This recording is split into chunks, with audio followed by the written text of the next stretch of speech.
This is Amy with Creative Catapult Coaching, And Megan with Focus Like a Mother.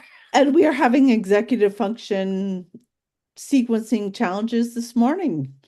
Yeah, But that one's going we to are, start with me like looking very closely at the computer trying to figure out if we're recording or not. So it's well, cool. and we got surprise recorded. So Surprise. we're talking about a different kind of cuts from, we're gonna, we were like, haircuts. We both have recently gotten or getting haircuts, so this is where we're gonna go. Yes. It's a We thing for decided a today lot of was us. neurodivergent people and haircuts. Sounds So good. I've gone to the same guy for like 20 years. What I appreciate most about him is that he actually can work with my hair and he, at this point, legitimately cuts my hair. I mean, he's good. I've got a ton of hair. It's wavy, it's curly, but he legitimately has an understanding and acceptance that I am not going to style my hair on a daily basis ever. hmm And he cuts it Same with accordingly, and mine. it often looks good. Today may be an exception. I desperately need a haircut, and I'm going later in the week, but um, yeah, I have gone back to this guy because he just is able to listen and understand and give me something that actually works for the way I exist in the world. It's not the I've there's a brief period where I was going to other people and I was like, look, I'm not going to style my hair. And they took that to mean, oh, I might do one thing to my hair. It's like, No, no, no, that no, is, no. we probably will brush it, maybe. But often if I brush it when it's curly, then it just looks worse. So, Yes. So, yes, same. I've no, it's been a very so literal. I am not going to style my hair and please help me make it look professional in a very low maintenance kind of fashion because it is possible. so it's funny because that requirement is now unstated. We've gotten to the unstated part of the rules. Yes. My hairdresser, Tiffany, is amazing. I just saw her last week. I went for my first ever head spa experience.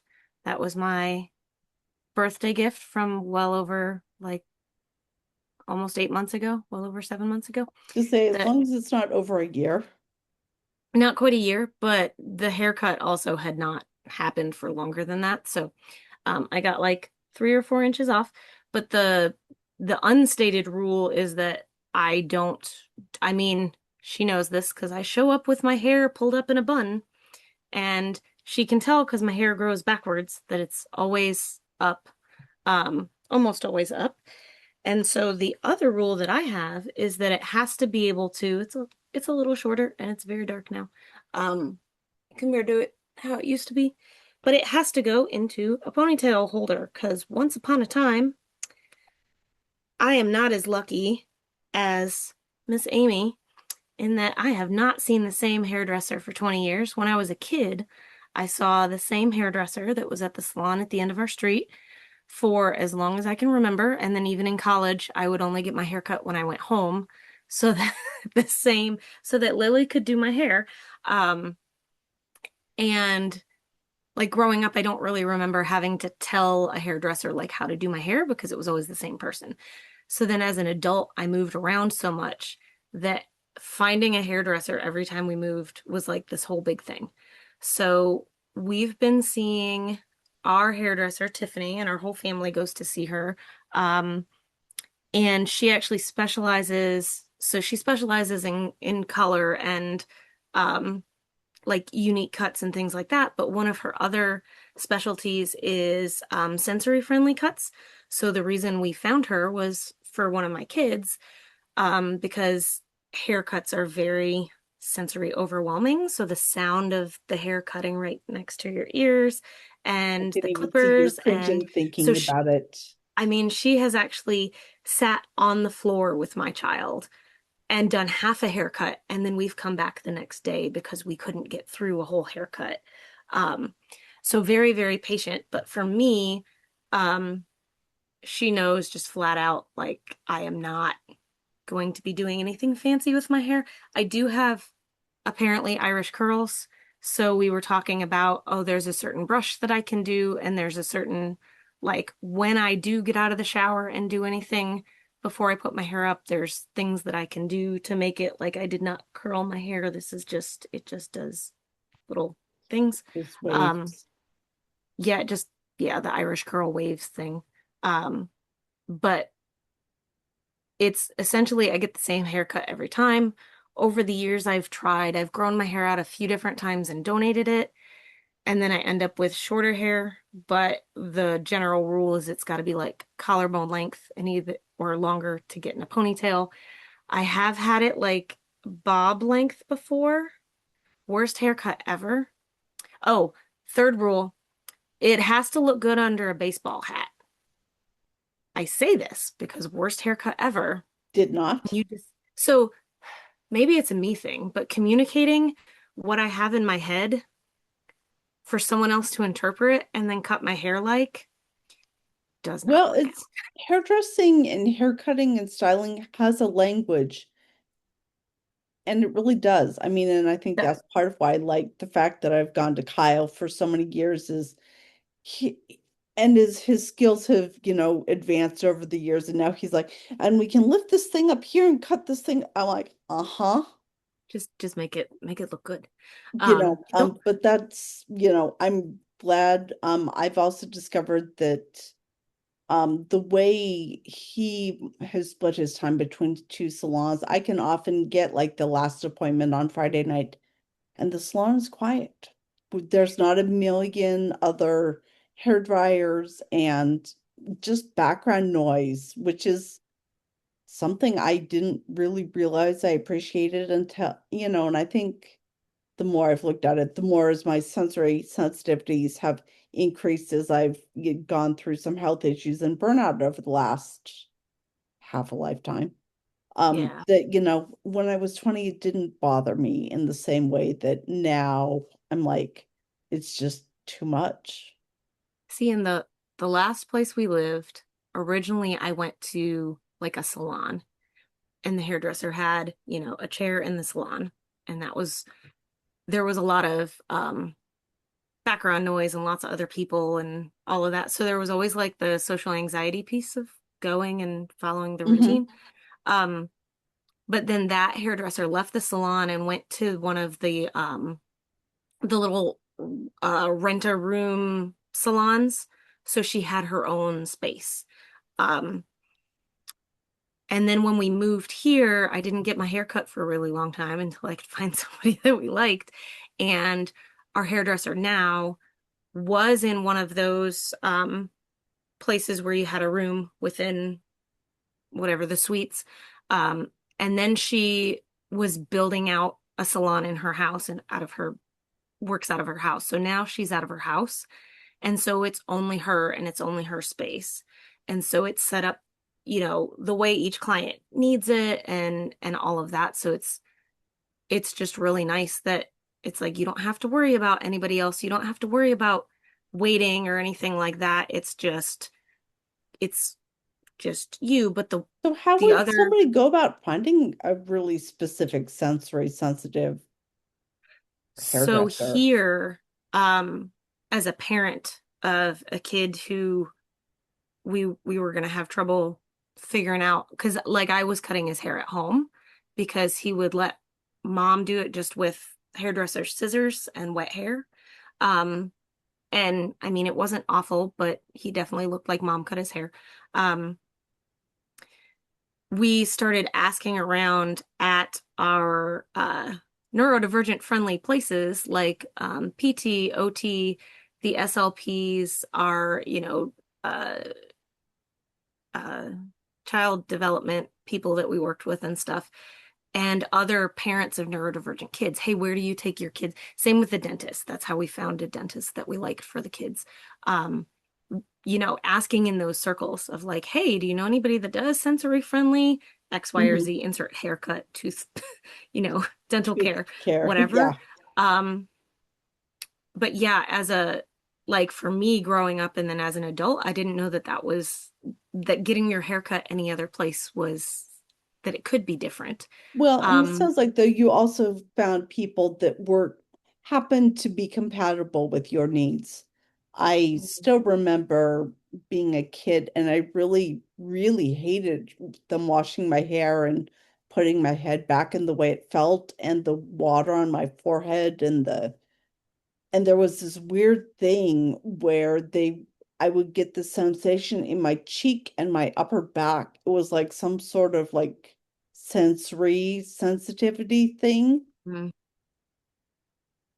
but it made no sense to me. I mean, and nobody understood it when I tried to explain it, but it was miserable and it was so unpleasant. And yet you just felt crazy trying to say, you're making mhm. my back twitch, you're making my cheek twitch. Yeah, there's something about that that I don't like, but I can't. But you don't have the words for it, and it's not really a normal thing. Yeah. Well, Um, it's kind of that's I don't there's have a lot that of as sensory things. often anymore.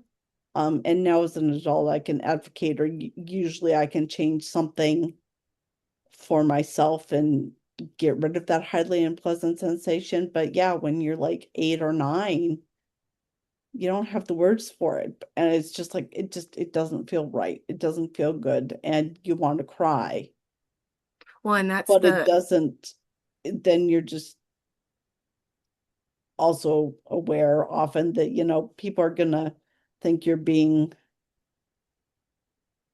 difficult. yes. And So that's the that's a nice thing whole about nother finding a challenge. hairdresser who also has stuff with her own child and has learned from her own child that it's like it's nice to find a hairdresser who isn't going to, I mean, I've been to an eye doctor with my child before and they've told me to just hold him down so that we can do this. And it's like, oh no, that's not how we roll. Like, I'm Yeah. not just gonna make my kid sit through this. Um, so it's like we didn't he didn't use she didn't use the clippers on him until like this past year. And it's always, hey, I'm gonna show you this. Do you want to touch it? Do you want to hold it? Do you want to see what it feels like? It's just gonna tickle. If it sounds too loud, you got to tell me because I don't know what you're hearing. It could be different than what I experienced. So just the way that we go about it now is very different than, getting your hair cut in the 80s was like we just went in and You yeah. did it and you tried to not Yeah. cry And so it was there's, over as fast as possible. And I wasn't pegged as somebody who had a lot of sensory issues. I mean, it had to be super extreme at that point, I think, for anyone to have it named. I think I was just called particular. Yeah, I I was think just, I was generally, I didn't have as many things as I didn't like wet swimsuits. I didn't like a lot of stuff, but it's just like, just do it, and and I yeah. could do it. So I wasn't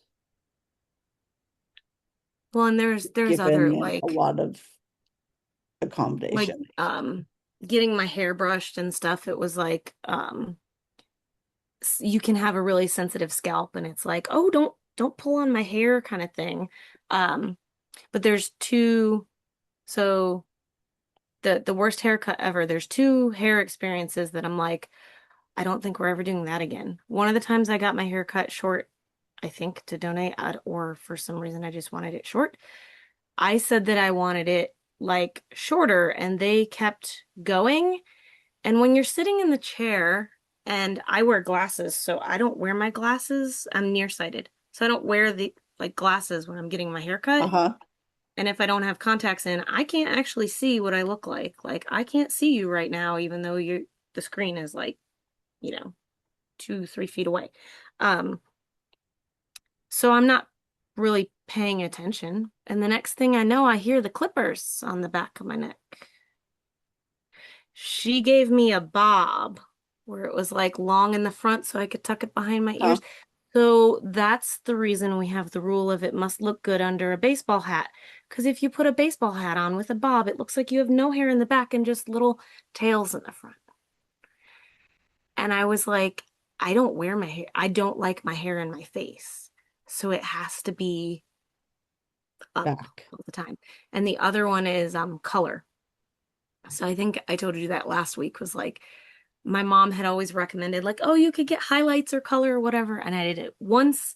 The last place that we live, so like probably 7 or 8 years ago, and I was supposed to get blonde highlights, and I learned I do not like the way color makes my hair feel. It makes it like crispy, and I don't like the texture that it makes it. And I also did not like sitting with the foils on. I did Good not like things the to feeling of know. it. I did not like it. I have Yeah. the heebie-jeebies now. When the stuff that, yeah, makes you twitch is like, as an adult, it's like, maybe I'm just not gonna do that. But Yeah, I can just choose not to do that. well, and two, this part of the reason my hair is as short as it is for 5 or 6 years, I've gone sensory deprivation floating 5 or 6 times a week, and my so getting all the salt out of my scalp has been a real hassle, and so that's part of why my hair is short. But also for a number of years, I was living in a room that was in a basement and it was really cold at night and my hair didn't dry. And so I developed a real aversion to my hair being damp, even though I swam for years and I had the hair that you'd put up in a ponytail and it'd still be wet the next day under the ponytail because there was just a lot of hair. Yeah, yeah, But that's how that happens. what I want or needed has changed. And, I think it's interesting to kind of look back at what were the wants or the needs. I'm still not sure how I dealt with as much hair as I had and swimming in high school because I had a lot of hair. Yeah, I did sports and had hair at one point down to my butt. Um, and I used to just be really good at like braiding my own hair and doing my hair, and then my mom would help me. Right. Um, But with but swimming, you have to a lot wash of a it really every big time to bun. get the chlorine out. Yeah, see, I didn't have that um issue, and then that sends us on the whole tangent of um the whole shower neurodivergent and shower experience, because for some people it's like a whole Some love-hate people it is a relationship. really thing, and I'm wondering if we're going to keep this short enough. I'm not sure that we need to keep people rambling and listening to our No, own random we're good. recollections of childhood twitchiness Childhood hair experiences. and then starting a whole nother vein of those. But if we were to, what would be kind of moving towards wrapping up, if there was something you could do for your past self as far as making hair cuts, hair care more accessible, what would you do for that college you or that, 10-year-old you? I would probably um figure out how to either show or tell the hairdresser exactly what I want every time. Or what I have learned is pictures of old haircuts. It's like, hey, this is a haircut I got in the past that I really liked. Can you do that again? But it took me a long time to figure that out. Sounds No like a bobs. really useful thing. And I love that, for your kids, you're aware enough that you could do it at home, but asking in those circles where you've got people with needs that are similar is a good way to find the resources you're looking for. Yeah, every time I've moved and found a hairdresser, it's usually from a hairdresser that I've liked anyway. It's from a recommendation from somebody that I know. What about you? Um, I wish I could figure out how to talk about that weird cheek feeling that was just made my back twitch. Um, but knowing that, just at this point, I don't, because I don't recall a lot of it being unpleasant and maybe a lot of it other than the head scalp thing, but I probably would have actually had a different set of haircuts than I had as a kid, but I didn't know what I wanted or needed. And my Mm, mom tried, but middle school me and hair was a challenge. Mm, I looked awkward and I felt awkward, and maybe a different haircut would have helped, but there was no way I was going to ever do the wall of bangs. It was a thing when I was in eighth grade. Curl the mm, bangs and then hmm. plaster them with hairspray until they were, sort of shaped like a rainbow. Yes, the barrel brush. Yes. Well, no, not that. They were then Oh, the teased so that it was like a brick rainbow of hair. gotcha.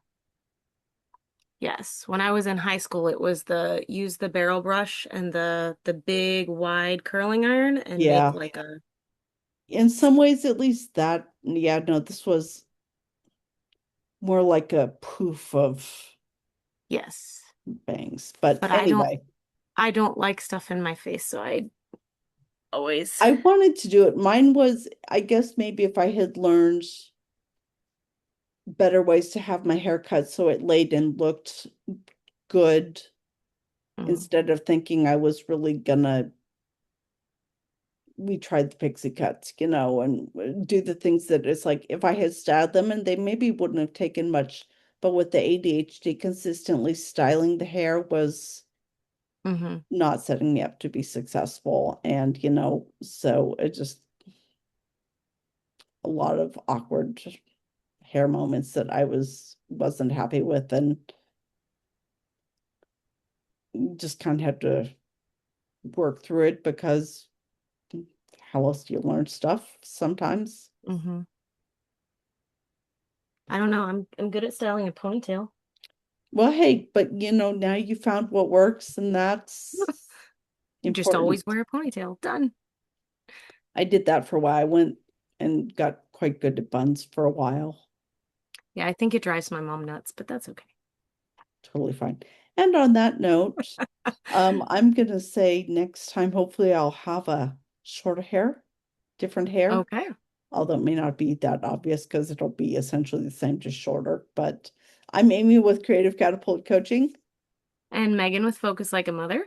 and this is the Control Alt Think podcast. You can find both Megan and I online at our respective business names, and keep your eyes out. We will be back, and we are in season 2. This might be episode number 4. I don't Neurodivergent know. I lost haircuts, count already. and That's we don't have a better name yet. So all right. here's the episode. Catch you guys next time. Bye.